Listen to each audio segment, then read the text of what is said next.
नमस्कार, मैं हूं संजीव श्रीवास्तव। आप देख रहे हैं 4 पीएम न्यूज नेटवर्क। मित्रों, कथावाचक पंडित प्रदीप मिश्रा फिर सुर्खियों में है। उनका जो कुबरेश्वर धाम है मध्य प्रदेश के सीहोर में, वो फिर कहीं विवादों में है और विवाद इतना गहरा है कि इस बार सरकार को पसीना आ रहा है।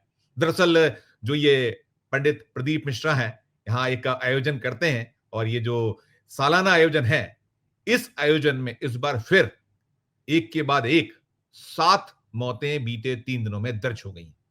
गुरुवार का दिन है। आज अब तक 2 नई मौतों की सूचना है और उसके बाद हड़कंप मचा हुआ है। लेकिन हड़कंप है और हड़कंप के साथ-साथ जो पंडित प्रदीप मिश्रा ना केवल विपक्ष के निशाने पर है, बल्कि उन्हें भारतीय जनता पार्टी के लोग ही जमकर निशाने पर लिए हुए हैं, उनकी वाट लगा रहे हैं। मध्य प्रदेश सरकार में मंत्री रह चुकी बेहद सीनियर लीडर कुसुम महदले ने तो इस कदर अपनी जो है आपत्ति दर्ज कराई है, जिसे सुनकर आप कहीं ना कहीं कहेंगे कि बिल्कुल ठीक कह रही हैं। कुसुम महदले ने कहा है, कथावाचक प्रदीप मिश्रा जी, क्यों इतने हादसे करवा रहे हो भाई? लोगों को धर्म के प्रति उन्मादी मत बनाओ, धर्म से लोगों का ज्ञान बढ़ाओ। तुम्हारे रुद्राक्ष बांटने से पुण्य मिल रहा है या हत्याएं हो रही हैं? सुनिएगा, तुम्हारे रुद्राक्ष बांटने से पुण्य मिल रहा है या हत्याएं हो रही हैं? हादसे हो रहे हैं। बंद करो ये रुद्राक्ष बांटना। सीहोर के रुद्राक्ष वितरण पर शासन अंकुश लगाए, हादसे रोके, प्रदीप मिश्रा के विरुद्ध कार्रवाई करे। ये मांग की है कुसुम महदले ने। और मामला कुसुम महदले तक ही सीमित नहीं है। कई सारे जो भारतीय जनता पार्टी के विधायक गण हैं, वे भी इस पर आपत्ति जता रहे हैं और उन्होंने, जैसे मैं आपको बताऊंगा कि एक उमाकांत शर्मा है जो भारतीय जनता पार्टी के विधायक हैं, उन्होंने कहा है कि सभी धार्मिक तीर्थाटन के क्षेत्रों में या जो नए स्थापित हुए हैं, वहां के प्रबंधकों को विशेष ध्यान देना चाहिए। केवल सरकार आधारित सुरक्षा नहीं हो सकती, इसे अब धार्मिक तीर्थाटन की जगह पर्यटन कहा जा रहा है। इसलिए मेरा आग्रह है कि स्थानीय जो भी आयोजक हैं, वो इस विषय पर ध्यान दें, अन्यथा उनके खिलाफ कार्रवाई भी होना चाहिए। देखिए, एक पूर्व मंत्री और एक बीजेपी के मौजूदा विधायक, इसके अलावा मध्य प्रदेश के जो राजस्व मंत्री हैं मोहन यादव सरकार में, उन्होंने भी दो टूक कह दिया। उन्होंने कहा इस पूरे मामले की न्यायिक जांच कराई जाएगी।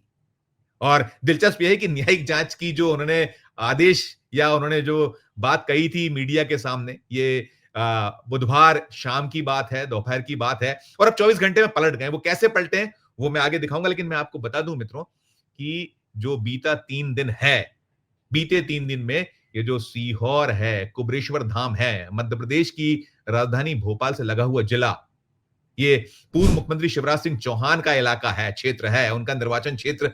कुछ हिस्सा इनका अभी विदिशा से जब है वे सांसद तो उसमें आता है और पहले वे बुधनी जो सीहोर जिले में ही आता, वहां से लंबे वक्त तक विधायक रहे, मुख्यमंत्री रहे मध्य प्रदेश के। और मसला या मामला यह है कि मंगलवार, जो बीता मंगलवार था, ये कुबरेश्वर धाम है, वहां चल रहा है आयोजन और उस आयोजन के दरमियान रुद्राक्ष बांटे जा रहे थे। रुद्राक्ष वितरण के दौरान भगदड़ मची थी मंगलवार की शाम को और उसमें एक जसवंती बेन 56 साल की, राजकोट गुजरात, वे मारी गई। फिर संगीता गुप्ता 48 साल की, फिरोजाबाद उत्तर प्रदेश की रहने वाली थी, उनकी मृत्यु हुई। 2 मौतें हुई। फिर उसके बाद बुधवार को फिर 3 मौतें हुई। चतुर सिंह 50 साल के, ये पांचवल गुजरात के थे। फिर ईश्वर सिंह 65 वर्षीय, रोहतक हरियाणा के थे। दिलीप सिंह 57 साल, रायपुर छत्तीसगढ़ के ये शख्स थे।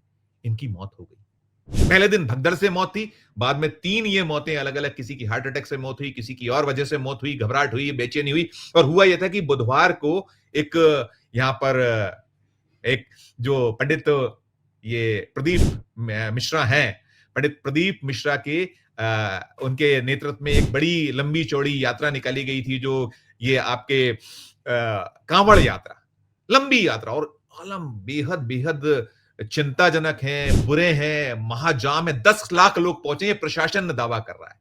प्रशासन का कहना 10 लाख के लगभग यहाँ भक्तगण या जो ये श्रद्धालु हैं पहुंचे और बेकाबू है मामला। और हर साल हो रहा है, बीते कई सालों से हो रहा है और हादसे दर हादसे हो रहे हैं और हर बार ये जो है पल्ला झाड़ लेते हैं प्रदीप मिश्रा। अभी इसके बाद गुरुवार, आज जब मैं ये वीडियो आपसे कुछ देर पहले जो सूचना मुझे मिली बना रहा हूं, तब इससे कुछ देर पहले उसमें उपेंद्र गुप्ता 22 वर्ष के, ये गोरखपुर उत्तर प्रदेश के रहने वाले थे, इनकी मृत्यु हुई। 22 साल उपेंद्र गुप्ता। और दूसरे अनिल महावीर 40 साल के, दिल्ली इनकी मृत्यु हुई और सब लीपापोती चल रही है, सारा कुछ लीपापोती है, इतनी बेकाबू है भीड़, प्रशासन शासन सामने नहीं आ रहा है। मुख्यमंत्री मोहन यादव ने कहा था कि बेहद दुखद घटना है। जब ये पहले दिन सूचना आई थी उसके बाद उनका बयान आया था, उन्होंने कहा था अफसरों को हर संभव मदद पहुंचाने के लिए कहा है, आयोजक और प्रशासन इस बात का ध्यान रखें भविष्य में इस तरह की घटना ना हो। ये ताकीद मुख्यमंत्री की ओर से दी गई थी और इसके बाद निरंतर मौतें हुई। जैसे मैंने कहा कि जो मंगलवार का दिन था, रुद्राक्ष वितरण में भगदड़ के बाद 2 मौतें, फिर बुधवार को 3 मौतें और गुरुवार आज लगातार तीसरे दिन फिर 2 मौतें हुई हैं। और जैसा मैंने बताया कि उत्तर प्रदेश, गुजरात, हरियाणा, छत्तीसगढ़, दिल्ली, यहां के लोग हैं अलग-अलग राज्यों से और बेहाल है, आलम बेहद बेहद खराब है, बहुत बुरी स्थिति है। वहां महाजाम लगा हुआ है, ये भोपाल इंदौर हाईवे है ये और एक ये 4 लेन जो रोड है वहां ऐसी स्थिति है और नहीं काबू में आ रहा। और इसमें मैंने जैसे कहा कि पल्ला झाड़ रहा है प्रशासन, शासन की ओर से कुछ नहीं निकल के आ रहा है। कलेक्टर जो वहां के हैं उनसे हमने संपर्क का 4 पीएम ने प्रयास किया, जो एसपी है उनसे प्रयास किया, उनको हमने जो है व्हाट्सएप संदेश भेजा, हमने उनको जो है एसएमएस भेजे कि ये पूरा मामला क्या है, मसला क्या है, बताइए प्लीज, हम आपका पक्ष दे सके, लेकिन कुछ नहीं बता रहे हैं। सिर्फ लीपापोती लीपापोती लीपापोती चल रही, कोई एफआईआर नहीं है, क्योंकि आयोजक जो हैं उन पर कहीं आरोप है कि उन्होंने इंतजाम नहीं किए हैं, बेकाबू भीड़ है। अब इस पूरे मामले में क्या कुछ सफाई दे रहे हैं जो पंडित प्रदीप मिश्रा हैं, सुनिएगा उन्हें। व्यवस्था तो समिति मूल रूप से करती है, प्रशासन भी करती है, ऐसा नहीं है। पर भक्तों का सैलाब जैसे उनके मेले में कितने भक्त एकदम आ जाते हैं, तो भक्तों का सैलाब नहीं बता सकते कि कितने भक्त यहाँ पहुँचेंगे। भक्तों पर आधारित रहता है, ये किसी को भी अंदाजा नहीं रहता, ना तो प्रशासन को ना समिति कल की घटना पे कहते हैं पहुँच पाएंगे, उस हिसाब से भक्तों का यहाँ पर सैलाब। सुन लिया आपने, ये प्रदीप मिश्रा है जो कह रहे हैं कि नहीं हम जो है इतनी उम्मीद नहीं लगाए थे, अब भीड़ आ गई, भक्त आ गए तो हम क्या करें, पल्ला झाड़ने जैसी स्थिति। और वहीं के एक स्थानीय पत्रकार हैं धर्मेंद्र यादव, वो पूरी घटनाक्रम पर बहुत स्पष्ट तौर पर बता रहे हैं कि कैसे छुपाया जा रहा है, कैसे लीपापोती हो रही है। उन्हें भी सुनिए आप। वहाँ पर जो आयोजन होता है हर साल कांवड़ यात्रा ले जाने का, उसको लेकर नई नई चीजें चालू हो गई हैं, क्योंकि अभी भोपाल इंदौर हाईवे 2-3 दिन से जाम था। उसको लेकर जवाबदार कौन है, जिला प्रशासन, शासन कौन जवाबदार है, इसकी जवाबदारी कहाँ से तय होगी, और जो 6 लोगों की मौत हुई उसकी जवाबदारी कौन तय करेगा। विठलेश्वर सेवा समिति जो पंडित जी की है, प्रदीप मिश्रा जी की, वो लोग एकदम अचानक पल्ला झाड़ रहे हैं। उनका कहना है कि ये स्वाभाविक मौतें हैं, तो स्वाभाविक मौतें भी हैं तो इसका आयोजन जिनने किया उनको इन लोगों का ध्यान रखना था। जो स्वाभाविक मौतें हुई हैं उसको लेकर भी कहीं ना कहीं प्रश्न चिन्ह लग रहे हैं। वो जिला प्रशासन इस मामले में किसी पर भी कार्रवाई नहीं करके इसको स्वाभाविक मौतें बता रहा है, पर स्वाभाविक मौतें होने के बाद भी कार्रवाई तो की जाएगी ना। अब ये ले देकर यही बातें बनाई जा रही हैं, जो लाखों लोग जाम में फंसे थे उसके लिए जवाबदार कौन होगा। जिला प्रशासन भी इस मामले में कुछ भी कहने को तैयार नहीं है। वो जाम में हर जगह बैरिकेड लगाए रखे थे, उससे भी कई लोगों की तबीयत खराब हुई और मौतें हुई हैं, इसके लिए भी जवाबदार कौन है। ये सब चीज़ें एक सोचने का विचार है, विचार नहीं है, क्योंकि हर साल ये आयोजन होता है, उसके बाद भी इस आयोजन की कोई व्यवस्था और कोई वो नहीं किया जाता। हर साल कुछ ना कुछ ये होता है। इससे पूर्व में भी 3 मौतें हो चुकी थी, अगले साल भी, लेकिन कोई जवाबदारी तय नहीं की गई।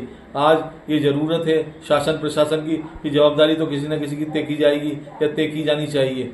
आपने सुना, पहले आपने सुना पंडित प्रदीप मिश्रा को, फिर आपने सुना जो धर्मेंद्र यादव स्थानीय एक युवा पत्रकार हैं, उनका क्या कहना था। इसके बाद मैं आपको बताता हूं, जैसे मैंने कहा था कि इस मामले में जो मध्य प्रदेश के राजस्व मंत्री हैं, जिन्होंने कल एक बयान दिया था कि हम न्यायिक जांच कराएंगे, और आज जब उन्हें मीडिया ने पकड़ा, पूछा उनसे इस पूरे मामले पर क्या है, पलट गए।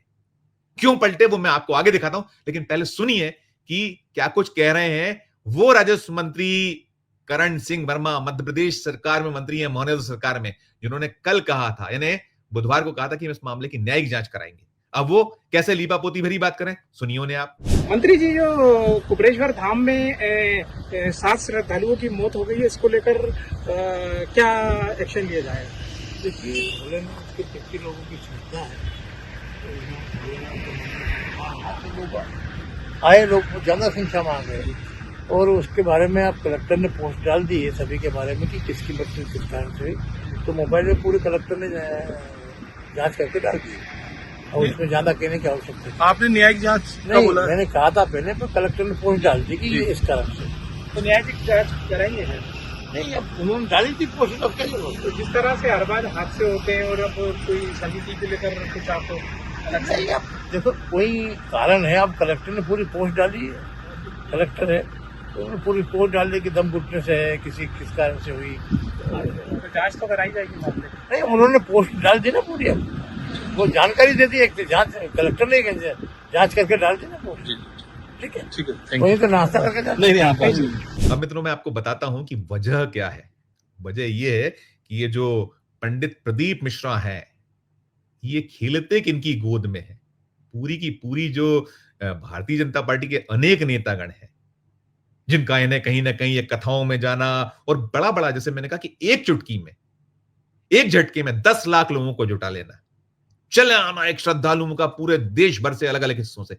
वजह है बड़ी कि ये जो है धर्मांधता है, उसकी आड़ में जो वोटों की फसल काटने के आरोप, और उनको तो कहा जाता है ढोंगी बाबा। इन पे बहुत आरोप लगाए गए हैं। कई ऐसे नेता हैं जिन्होंने कहा ढोंगी बाबा है। इनकी हिस्ट्री भी है कि ये कुछ वर्ष पहले तक घर घर कथा बांचा करते थे। सत्यनारायण भगवान की कथा और अन्य जो ऐसे घरों में आयोजन होते हैं उसमें सब करते कराते थे, जो पूजन पाठ कराना। लेकिन अब ये कथावाचक हो गए और बड़े ऐसी शख्सियतों। अगर मैं आपको और बता दूं कि इन्होंने मोदी विजय गाथा लिखी है। मोदी विजय गाथा 2019 जब जीत हुई थी, साल 2019 के जो लोकसभा चुनाव थे, हैं इनके फोटोग्राफ। तो आप सोचिए कि जो शख्स मोदी गाथा लिखे, मोदी विजय गाथा, उस पर कौन हाथ डालेगा। अभी यही कहीं और कोई होता। और सोचिए कि ये जो अभी तो सनातन से जुड़ा मामला है, हिंदुत्व से जुड़ा मामला है और सारा कुछ है, इसकी फसल काटी जाती है।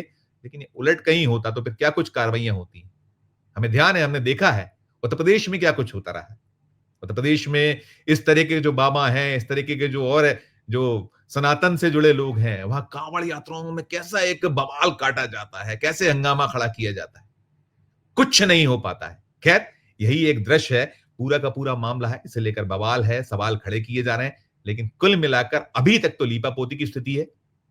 कोई आगे नहीं आया है। अगर मुख्यमंत्री का बयान आया तो एक संक्षिप्त सा बयान आया है, कलेक्टर एसपी का कोई बयान आ नहीं रहा है निकल के कि क्यों मारे गए। बस वो कह रहे हैं कि ये तो स्वाभाविक मौतें हैं, इसमें कहीं कोई लेना देना नहीं है, कोई ऐसा नहीं है। अब वो भगदड़ जैसी, जो रुद्राक्ष में भगदड़ है, उसको भी स्वाभाविक मौत बता रहे हैं, हार्ट अटैक से मौत। कहीं वो कह रहे हैं कि जो है सामान्य जो कहीं कठिनाइयां थी उससे मौत हुई है। कल्पना कीजिए कि क्या स्थिति है, कैसी एक ये जो प्रशासनिक व्यवस्था है, किसी को कोई चिंता नहीं है। सरकार मौन, कलेक्टर मौन, एसपी मौन, और फिर लीपापोती, लीपापोती और लीपापोती। मित्रों, ये पूरी की पूरी आपने देखी सूचना, खबर, पूरा का पूरा जो घटनाक्रम है मध्य प्रदेश के जो सीहोर जिले का, भोपाल से लगा हुआ है। और पहला नहीं है, इसके पहले भी ऐसे हादसे कई बार ऐसा भगदड़ और कई तरह की मौतों की सूचना है, बड़े बड़े जामों की सूचना है, और उसके पहले भी सब कहा गया। लेकिन ढाक के 3 पात है सारी की सारी स्थिति। आपकी अपनी क्या राय है, आपकी अपनी क्या टिप्पणी है, इस पूरे वीडियो के बाद अपना कमेंट कीजिएगा, और जो भी आगे इससे जुड़ा अपडेट होगा हम आप तक पहुंचाएंगे। लेकिन राय अपनी जरूर दीजिएगा, और अच्छी लगे खबर तो चैनल को लाइक कीजिएगा, सब्सक्राइब कीजिएगा, ज्वाइन का बटन दबाइएगा तो हमारी हौसला अफजाई होगी। प्यार और स्नेह बनाए फिर देखते रहिए 4 PM न्यूज नेटवर्क। धन्यवाद, नमस्कार।